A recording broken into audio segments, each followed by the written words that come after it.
Hello, everyone. Welcome to JMac Investing. My name is Jason.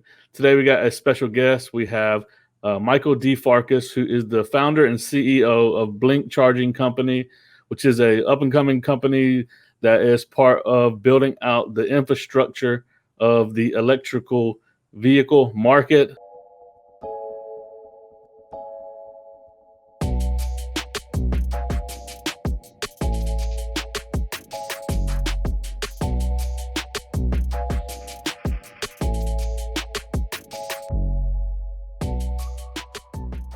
So it's a real honor and privilege to have you today, sir. How are you doing, Michael? Thank you for having me. It's a pleasure to be here. Thank you for joining. Yeah, so I've been seeing your face a lot on CNBC and Cheddar and a lot of these big platforms. So I really think it's really cool that you were willing to come over onto a YouTube channel like this, where the retail investors are, and come and have a conversation about your company. Appreciate you coming on. Thank you. So, I also want to say that I have a disclaimer down in the video description below. I am personally invested into BLNK, but there is no affiliation between us. I want to go ahead and get this out of the way because me being an investor and many who follow me are also invested in the company. With these, I'm gonna call them ghost companies because I don't think they're real, but it kind of startled the market, right? And so it kind of did, I think, what they wanted it to do, which is they're short selling companies that put out a bunch of propaganda. And so I think it has, shook some people's confidence in the company. But I think you all, so I want to get this out of the way just because if I did not talk about this, people would roast me in the comment section. But also, I think you've done a good job, especially yesterday. You dropped a press release, which I will link that in the video description as well. So anyone who would like to go over and read, it was a very transparent piece that you put out, and I appreciated it. It gave me a lot of confidence. But I want to give you a couple minutes to say anything you like to say.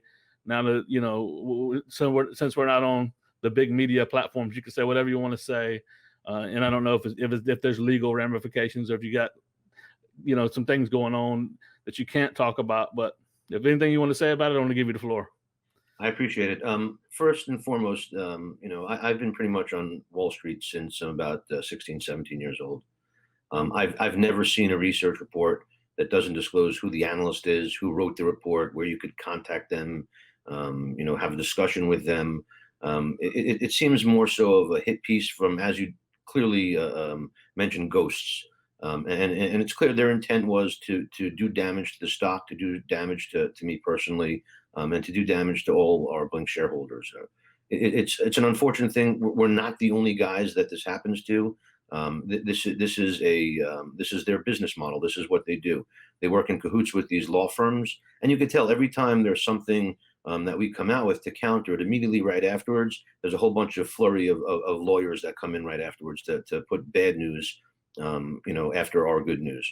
It's a concerted effort to do damage to the company, and we're going to do whatever we can to, fight it. Unfortunately, it's almost impossible to fight ghosts. After speaking to our attorneys and realizing that these people may not even be U.S. citizens, they might not even be domiciled in the U.S. A lot of the times they aren't, and it protects them and makes it more difficult for companies like BLNK to go after them. The most important thing we could do is really focus on building our business.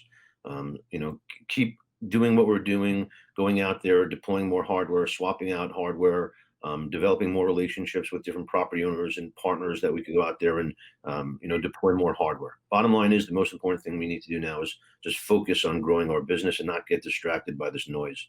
Absolutely, absolutely. Well said. When that news broke, and then I went over that information, and then I started researching, like you said, the companies. Literally, there's no public presence. There's no address listed on the company. There's no phone number where you can contact them. So yeah, I mean, besides that, their information was factually incorrect. They took a slew of different charging stations and listed them out there. There are plenty of shareholders who live near these charging stations.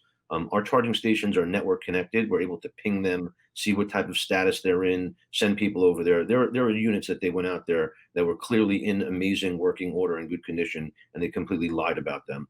In addition, unfortunately, we're in a business where we don't own all of our charging stations. We sell a lot of our charging stations to third parties. the charging stations that they specifically noted were not owned by Blink, and we can't force ourselves on anyone to fix their equipment. Although we try, and we try to work with some of these property owners, some of them may have bought the property and not even had the charging station, because a lot of those charging stations were deployed under Ecotality when we didn't own the company. And again, this has nothing to do with our next generation of hardware that we launched last year, our IQ200s.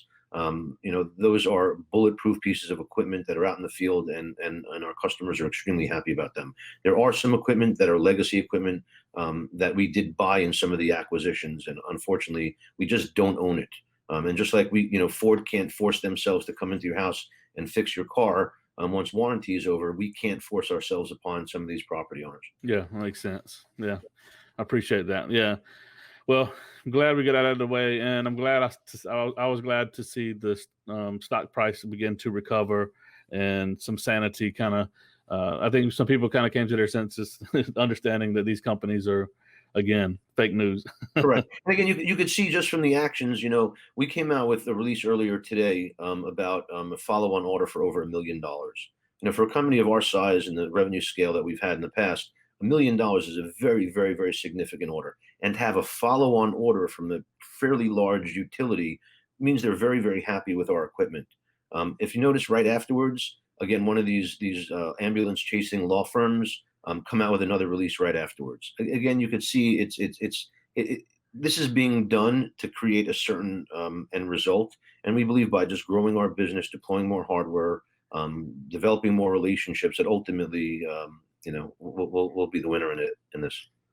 Yeah, for sure. And I mean, and obviously you could see by the timing of your stock price at a peak and everything. So yeah, all this, you can definitely see it was just a hit piece. So correct. But everyone else, can make their own decisions on that. Exactly. But I think I really appreciate your transparency with your press release, and then today with as you've addressed it here again. So, but we're gonna move on from that. Like you said, you're moving on, we're moving on, and let's talk about some good things going on. And that is one of them that I did not have prepared, because I got that news this morning about that new order from that's in Dominican Republic, if I'm not mistaken. Correct. It's a utility that operates in South and Latin America. They have a couple of territories that we're working in. The first territory that we deployed with was Dominican Republic. And now we're hopeful that we're going to see even larger follow-on orders in different territories of InterEnergy. That's awesome. Yeah, it was very encouraging to see that. So yeah, so I wanted to talk a little bit about your business model of the network chargers. Kind of gives a little bit of backdrop on how that works, and like if you could talk about like the margins that come from network charging when someone pulls up to an apartment complex and uses the app and it's a network charger. What kind of margins would you normally see on those kinds of chargers? Okay, so again, it's important to know we have a couple different business models. In the charging stations that we own, we receive the reward for utilization. In the charging stations that we sell towards others, we make money on the sale of the hardware, and then we have a recurring, because we assess network connectivity fees, because each of those charging stations are connected to our cloud-based network that you can operate through mobile applications, web portals. The host has access to all the data. We have access to the data. In that model, we really make money off of processing fees and off of connectivity fees when we sell the hardware to a third party. When we own the charging stations, we make money off of utilization. People going in there, plugging in their car, and us making money off the sale of the fuel, which is electricity. Today, our margins are fairly rich. They seem to be, but you remember, you have to take into consideration we pay for the installation, we pay for the hardware, and we have to amortize those costs off of over the usage. But typically, our cost for electricity is roughly about 12 cents or so, and we charge roughly about 39 cents per kilowatt hour. Okay, and then you got to factor in maintenance or whatever over time, right? So, but pretty good margins there. Right. And so what would you say percentage of your network connected devices are you own them and that aren't owned by you? Okay, so all told, we have over 15,000 chargers, Blink charging stations that are in the field today. We have about 8,000 or so are non-connected residential charging stations. Home chargers. That is correct. Right. We have about 5,000 and change or so, and also DC fast chargers, so a little bit more of publicly available charging stations. And we own a good percentage of those charging stations. I would say roughly about half. Okay. All right. Very good. So, I mean, I guess this kind of ties into the deal that was struck today. But like, so in the future, what are your expansion plans look like? Which, like I said, this ties into there are a couple big contracts that you have underway. One with, you can maybe talk a little bit about the one in, I think it's Germany with Nissan, and then this one today but is there other potential expansion plans in the works for Blink? Okay, let me be specific. It's actually a transaction we have in Greece with Oh, Nissan. Greece. Yes, I'm Yeah, sorry. correct. We own Blink Hellas, which is about 40% of Blink Hellas. And Blink USA sells the equipment and provides all the networking service to Blink Hellas, but we only own 40% of that entity that's in Greece on the operating side. So Okay. when we sell charging stations to Greece, we make money. When Blink Hellas deploys them as an owner and an operator, we have recurring revenue. The transaction with Nissan in Greece is to be able to supply people who buy Nissans with home chargers, in addition to be able to have them connect to charging stations throughout their network in Greece and be able to provide network accounts. So when someone buys a Nissan in Greece, they'll get a Blink Hellas card that will allow them to charge and get an account that will allow them to charge in all the charging stations in our network as well as other networks, because we're working on interoperability. But in Greece today, we are the leading operator of charging stations. And so those units in Greece will reside on the Blink network. They'll be Blink produced hardware, but just as in America, where we own some of them and we sell some of them, that same model will apply in Greece as well. The transaction with InterEnergy, the utility, is we sell the hardware to them. They own it and operate it, and they have their own network that ties into their utility, because they're the energy producer that operates their network. So in Dominican and our relationship with InterEnergy, it's really more of a hardware and service provider. Gotcha. Okay. Again, Very good. the reason why we're able to deal with a lot of different companies and some national companies is because we're the only vertically integrated EV charging station company. Not only do we design and manufacture the charging stations, we own and operate the network that the charging stations reside on, and we own a substantial amount of the charging stations that we've deployed. That gives us really a lot of insight and knowledge experience on the deployment, land acquisition site, dealing with the EV owners, dealing with the host partners. And a lot of that information and experience really allowed us to produce a much better charging station, which is our IQ200, something that we released last year.